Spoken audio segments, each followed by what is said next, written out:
Hello everyone, good morning to all of you. Welcome to logic Pathshala. आज इस video में cover करेंगे हम 19 और 20 दिसंबर की इंपॉर्टेंट करंट अफेयर्स के क्वेश्चंस। सो गाइस, वीडियो आपके एग्जाम के लिए काफ़ी ज़्यादा इंपॉर्टेंट है और कल आप लोगों के लिए top 100 most important current affairs की वीडियो भी अपलोड हुई है। अगर आपने वो वीडियो नहीं देखी तो जल्दी से जाए अभी चेकआउट करें। उसमें आपको जनवरी से लेके सारे इंपॉर्टेंट करंट अफेयर्स मिल जाएंगे और डोंट वरी, उसकी और भी वीडियोस आपको आगे मिलती रहेंगी। तो इससे क्या होगा, आपका बहुत अच्छे से पिछला रिवीजन हो सकेगा। जो करंट अफेयर्स हम कई बार ऐसा होता है कि हम दोबारा देखते नहीं हैं तो वो हम भूल जाते हैं। सो डोंट वरी, यहाँ आपको भूलने नहीं दिया जाएगा और पूरी तरीके से आपकी हेल्प करी जाएगी। सिर्फ आप उन वीडियोज़ को ज़रूर देखें एंड उनसे अपना पूरा रिविज़न करें। तो चलिए फिर बहुत सारी बातें ना किए बिना वीडियो क्लास की शुरुआत कर दें एक मोटिवेशन कोट के साथ। आज सीखे क्या है, life is like a coin, you can spend it any way you wish but you only spend it once.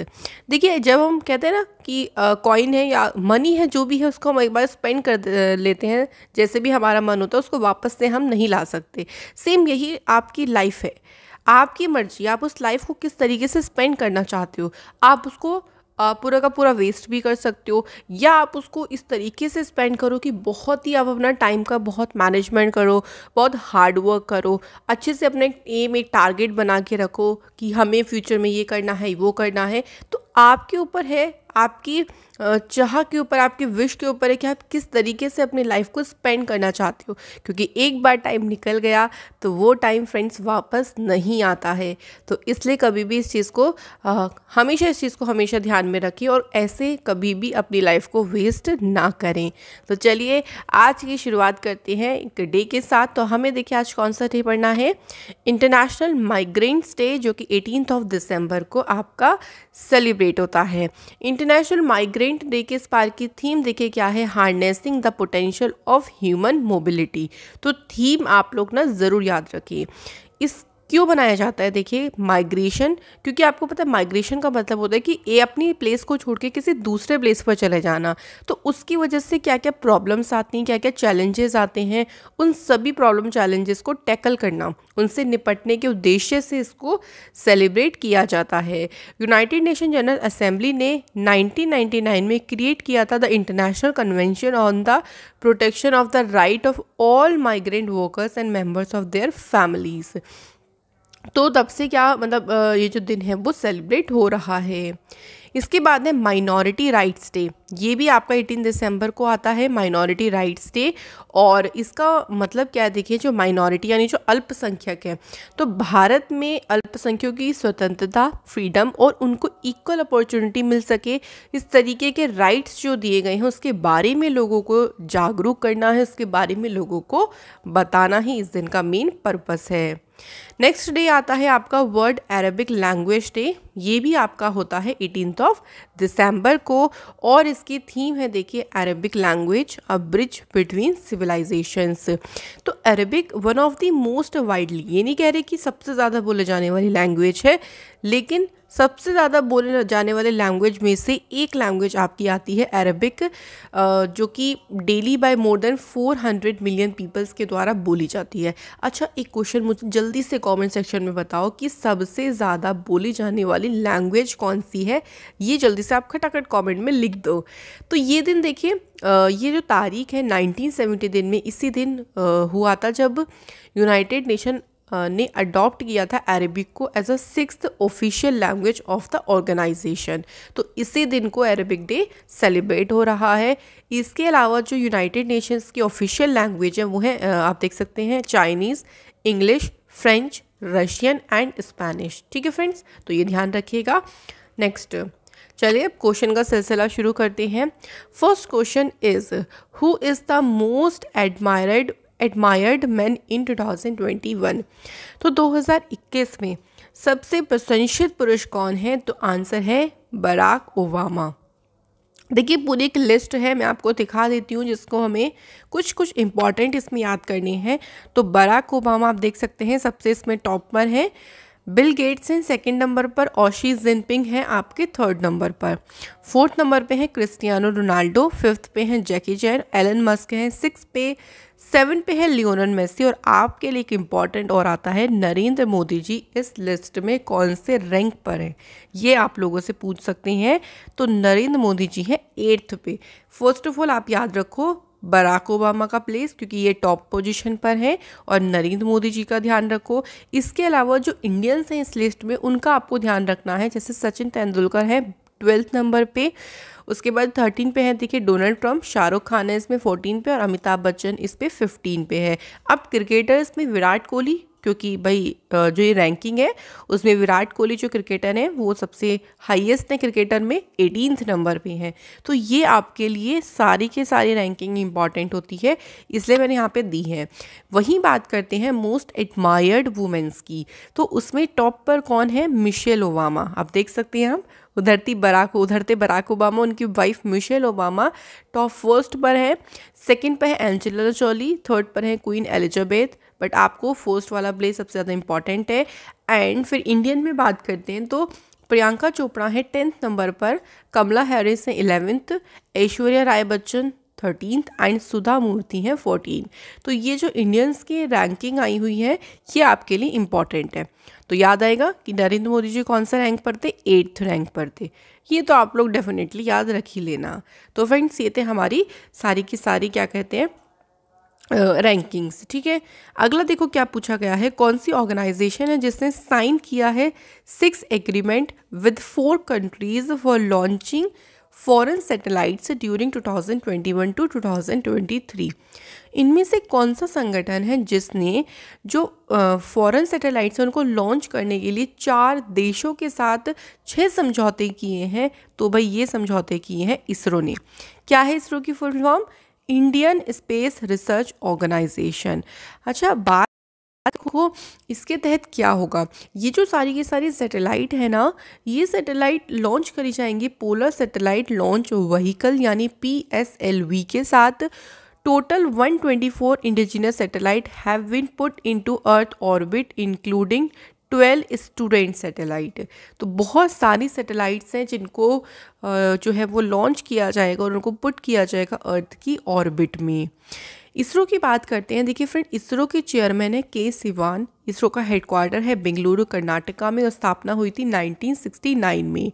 अच्छा, minister of state for atomic energy and space ये किसके पास है, डॉक्टर जितेंद्र सिंह के पास है। इनका ऐसा कहना है कि इसरो ने 1999 से, हम बात कर रहे हैं 1999 से टोटल 342 सैटेलाइट को लॉन्च किया है फ्रॉम 34 कंट्रीज़। तो इतने देशों की कुल 342 सैटेलाइट को अभी तक इसरो लॉन्च कर चुका है। ये बात कही है डॉक्टर जितेंद्र सिंह ने। इसके अलावा देखिए एक चीज़ और याद रखिएगा इसरो से कि इसरो ने गगनयान मिशन को लॉन्च करने की भी बात कही है। अब बात करें गगनयान जो मिशन है इसको फाइनली कब लॉन्च किया जाएगा, इसे 2023 में लॉन्च किया जाएगा। और ये मिशन किसका है, ये मिशन भी इसरो का है। इसके अलावा ध्यान रखिएगा इसरो के द्वारा ही नेविक, और इस नेविक की फुल फॉर्म में देखिए ये है Indian regional navigation system, navigation in Indian consultation. तो इसको भी जो है वो डेवलप कर रहा है कौन, इसरो। नेक्स्ट क्वेश्चन देखिए क्या है, the third meeting of India Central Asia Dialogue 2021 is being held at which place. ये जो डायलॉग है, जो वार्ता है, ये कौन से प्लेस पर हो रही है, तो आंसर यहाँ पर हो जाएगा देखिए न्यू दिल्ली।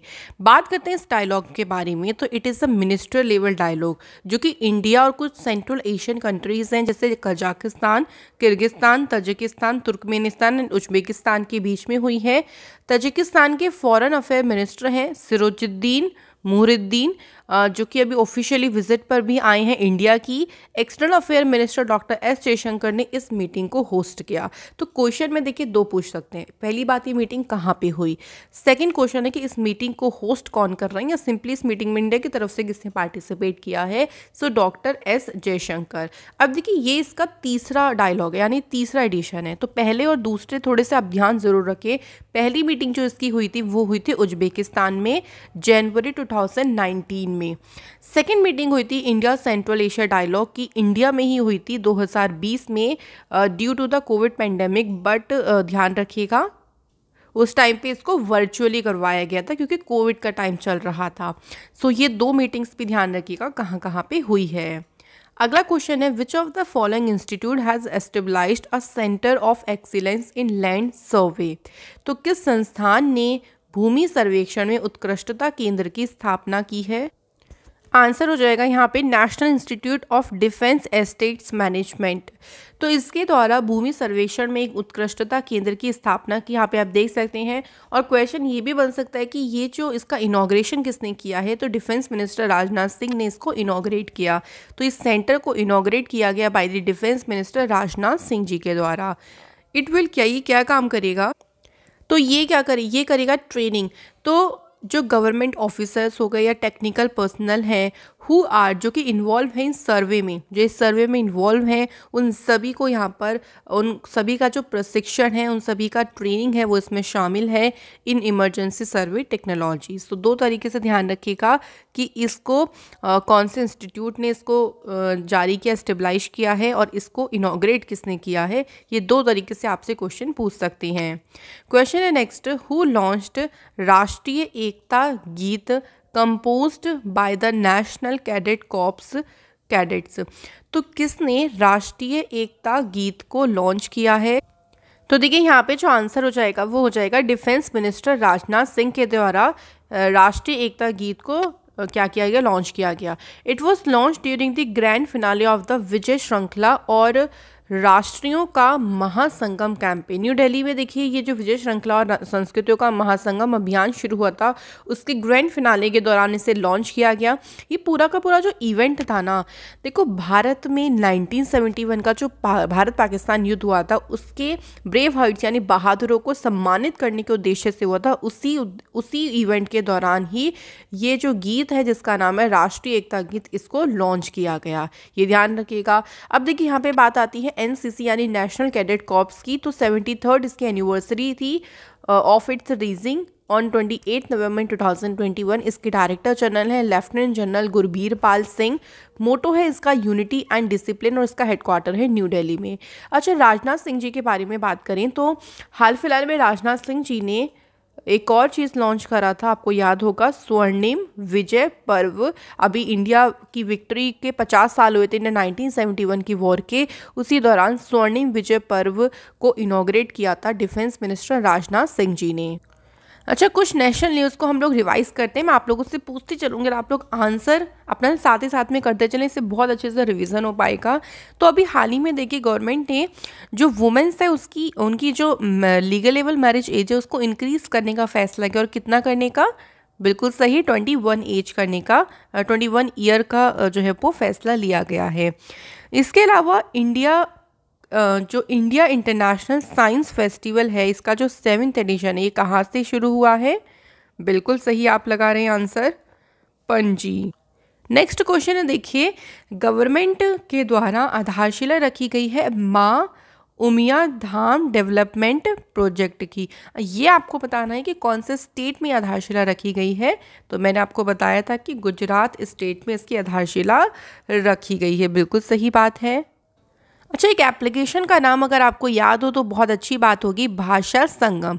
ये जो भाषा संगम मोबाइल एप्लीकेशन है, बताइएगा इसको लॉन्च किसने किया है? तो ये एप्लीकेशन 22 लैंग्वेज में लॉन्च की गई और इसको डॉक्टर सुभाष सरकार ने लॉन्च किया है, जिनके पास है ministry of state for education.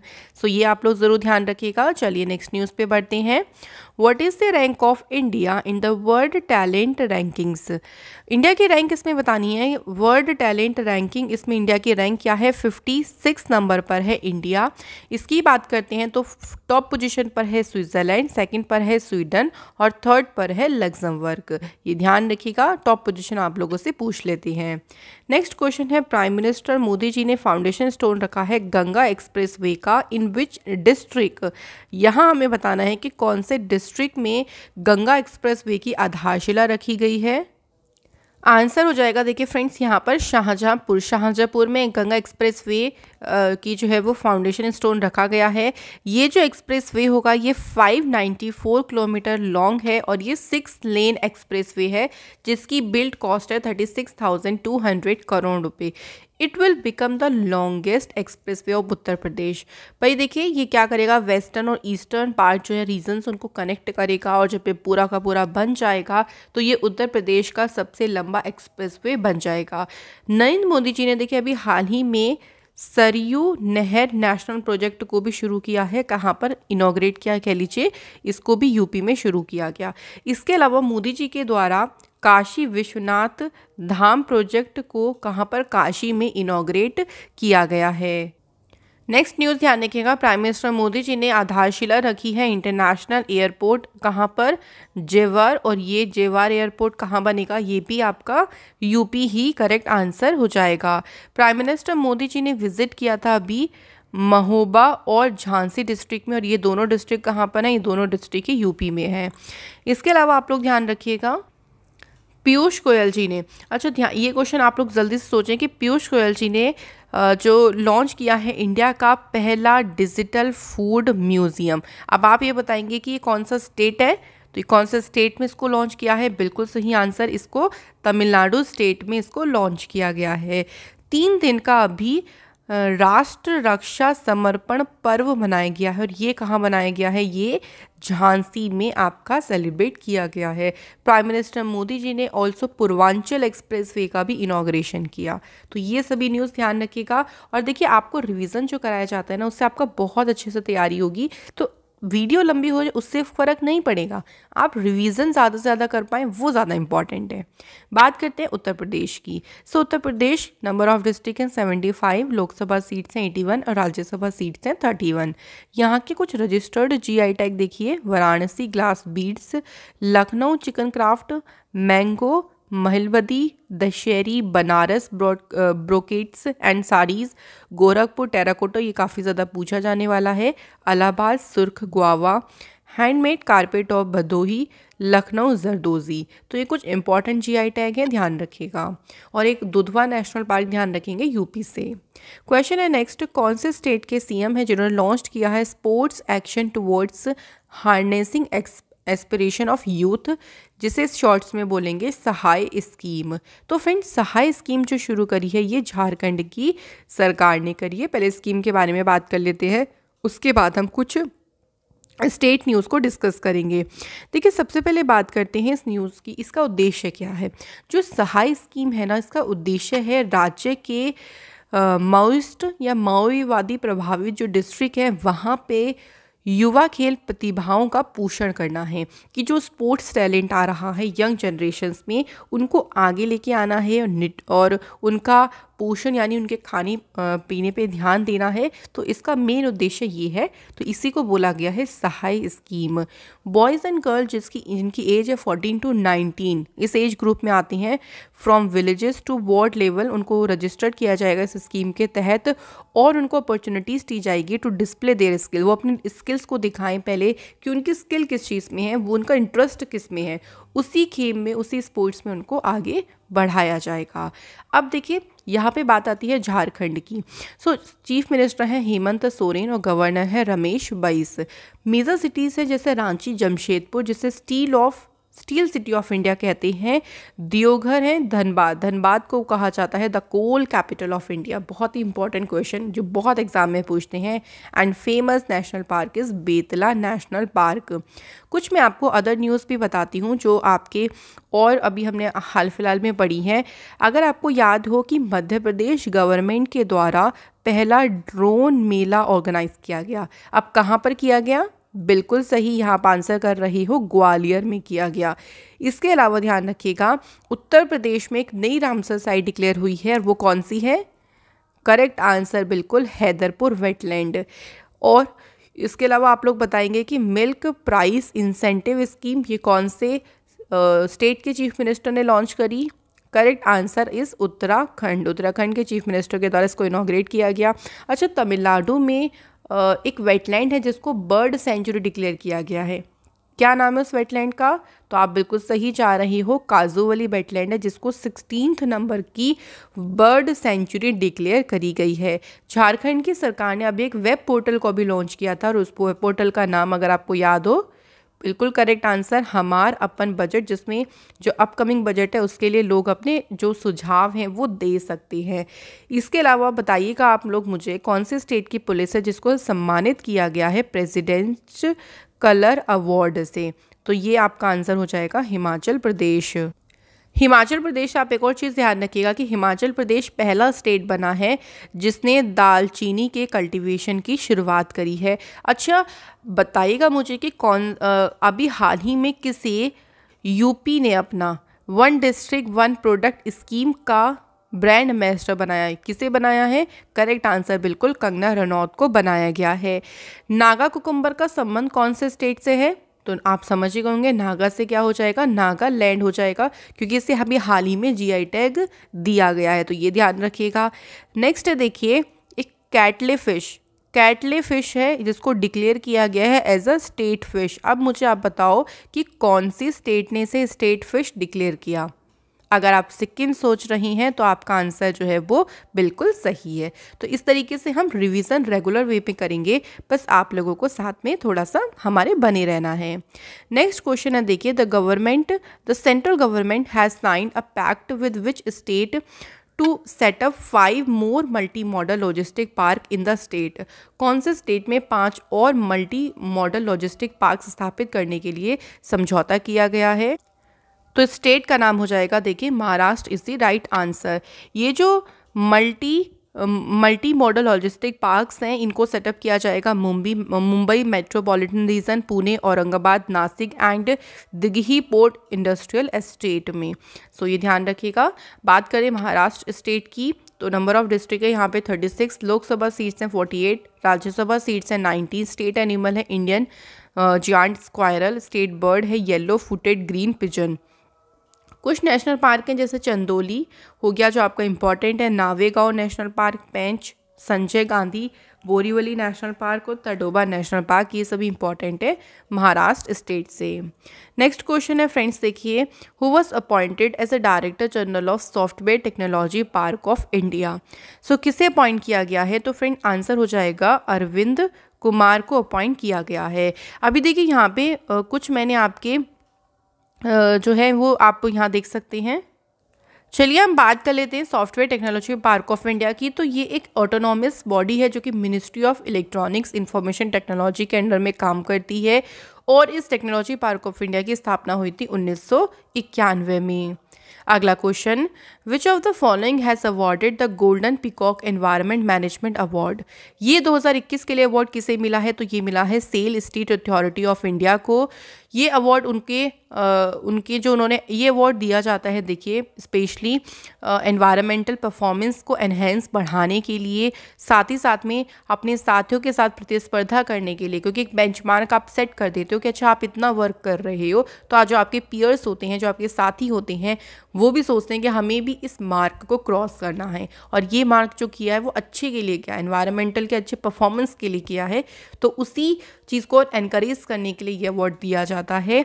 Cell ने लगातार तीसरे साल ये जो अवार्ड है वो जीता है लगातार। ओके, तो SAIL steel authority of India, जिसकी स्थापना 1954 में हुई और इसका हेडक्वार्टर है न्यू दिल्ली में। अगला question, who among the following actress has been named for the Cesars टी ऑनियर a lifetime achievement award, जो कि फ्रेंच फिल्म अकेडमी के द्वारा दिया जाता है? तो इनमें से ये अवार्ड किसे दिया गया है? तो ऑस्ट्रेलिया की एक्टर हैं केट ब्लैंचेट को ये जो ऑनर है, ये जो सम्मान है वो दिया गया है। ये प्राइज़ वो रिसीव करेंगी पेरिस में, 47 नंबर का सीजर सेरेमनी रहेगा, उस दौरान इनको ये जो प्राइज़ है वो दिया जाएगा। इससे पहले ये 2 ऑस्कर्स और एक बाफ्टा अवार्ड भी जीत चुकी हैं। अब देखिए कुछ अदर न्यूज़, अभी हाल ही में देखिए एमी अवार्ड की अनाउंसमेंट हुई थी, इंटरनेशनल एमी अवार्ड्स, और इसका 49th एडिशन हुआ था न्यूयॉर्क सिटी में। तो कुछ रिवीजन कर लेते हैं। बेस्ट एक्टर इसमें डेविड टेनेट को मिला, एक्ट्रेस मिला हेली स्क्वेयर्स को, बेस्ट ड्रामा सीरीज़ में तेहरान जो कि इसराइल की है। बेस्ट कॉमेडी सीरीज़ का टाइटल दिया गया call my agent season 4। Best documentary का टाइटल मिला है hope frozen a quest to live twice. तो ये ध्यान रखिएगा। Next question, the book titled, जिसका टाइटल है rewinding of first 25 years of ministry of electronics and information technology. So हमें सिंपली यहाँ पे ये बताना है कि ये जो बुक है ये बुक लिखी किसने है। तो फ्रेंड आंसर देखिए हो जाएगा एस एस ओब्रॉय के द्वारा ये बुक लिखी गई। अब देखिए बाकी ऑप्शंस भी मैंने आपको ऐसे ही रखे हैं। अभी हाल फिलहाल इनकी बुक आई है, जैसे राहुल रवेल, इनकी बुक आई थी अभी Raj Kapoor the master at work. इसके बाद आप देखते हैं अयाज मेनन ने जो बुक लिखी है उसका नाम है Indian innings the journey of Indian crickets from 1947। Smriti Irani भाई, इनका पहला नोवेल अभी हाल ही में आया था और उस नोवेल का नाम क्या था, लाल सलाम। ये ध्यान रखिएगा, इंपॉर्टेंट क्वेश्चन है। नेक्स्ट है who was named times magazine 2021 athlete of the year. तो एथलीट ऑफ द ईयर का जो टाइटल है वो किसको दिया गया है। आंसर हो जाएगा देखिए यहाँ पे सिमोना बाइल्स। तो ये इनको टाइम्स मैगजीन 2021 का एथलीट ऑफ द ईयर का टाइटल मिला। वहीं अभी आपको मैंने बताया था times magazine person of the year कौन बने थे, एलन मस्क। तो ये दोनों ध्यान रखिएगा, दोनों इंपॉर्टेंट है। नेक्स्ट देखिए who inaugurated the first ever national level Khelo India women's hockey league. तो ये जो लीग है बताना है फ्रेंड्स यहाँ पर कि इस लीग का उद्घाटन किसने किया है। तो अनुराग सिंह ठाकुर जो कि जिनके पास मिनिस्ट्री ऑफ स्पोर्ट्स है, इनके द्वारा ही इस लीग का उद्घाटन किया गया है। इसका जो वेन्यू होगा वो रहेगा major Dhyan Chand national stadium in New Delhi. और जो इस लीग का विनर रहेंगे उसको मिलेगा 30 लाख का कैश प्राइज। तो इसके पहले फेज में 14 टीम जो है वो इस लीग में पार्टिसिपेट करेंगी। अगला question, who won the girls single event at the 2021 ITTF hopes and challenge table tennis tournament जो कि अम्मान जॉर्डन में हुई। इस इवेंट में, इस टूर्नामेंट में गर्ल्स सिंगल इवेंट का जो टाइटल है वो जीता है इंडिया की हसीनी मथन राजन ने, जिन्होंने सीरिया की हैंड जाजा को हराकर ये जो टाइटल है वो जीता है। तो इनका नाम इंपॉर्टेंट है, याद रखिएगा। इसके बाद है who has created history by becoming only the 4th player to score 1600 test run in a calendar year. Calendar year मतलब एक कैलेंडर वर्ष में, एक साल में 1600 टेस्ट रन बनाने वाले चौथे खिलाड़ी बनकर इतिहास रच दिया है किसने, जियो रूट ने। और जियो रूट की बात करते हैं तो ये इंग्लैंड के प्लेयर हैं, ये भी ध्यान रखिएगा। अब देखिए चौथे खिलाड़ी हैं, तो इनसे पहले 3 खिलाड़ी भी थे, उनके नाम देख लीजिए। मोहम्मद यूसुफ 2006 में इनका ये रिकॉर्ड रहा था 1788 रन्स। विव रिचर्ड्स 1976 में इनका रिकॉर्ड था। एंड ग्रेमी स्मिथ इनका 2028 में था। ये मोस्ट नंबर ऑफ रन इन्होंने बनाए थे इन अ कैलेंडर ईयर में। तो इन सभी का भी नाम ध्यान रखें। तो ये थे फ्रेंड्स आज के हमारे क्वेश्चन। आज काफ़ी सारे क्वेश्चन हमने डिस्कस किए, तो रिवीजन क्वेश्चन हमने नहीं रखे हैं। आप लोगों से सैटरडे क्वेश्चन पूछा गया था कि युद्ध सेवा मेडल पाने वाली पहली इंडियन कौन बनी, मिंटी अग्रवाल। और सेकंड क्वेश्चन था कि यूनाइटेड नेशन में स्पोक पर्सन किसे अपॉइंट किया गया है, जोया अग्रवाल को। तो बहुत अच्छे से आप आंसर्स करते हैं। नेहा जायसवाल है, रघुबीर सिंह के आज कॉमेंट है। आज के क्वेश्चन देखिए क्या है, SJFI मेडल इनमें से किसे दिया गया। सेकंड क्वेश्चन है 24th international symposium on plantation crop, ये कौन से शहर से शुरू हुआ। तो मैं आशा करती हूँ कि आज की वीडियो में आपको जितने क्वेश्चन समझाए गए और जो एक्स्ट्रा न्यूज़ बताई गई उससे आपको काफ़ी ज़्यादा मदद मिलेगी। आप लोगों से मुलाकात होगी अनदर वीडियो में। Thank you so much for watching this session.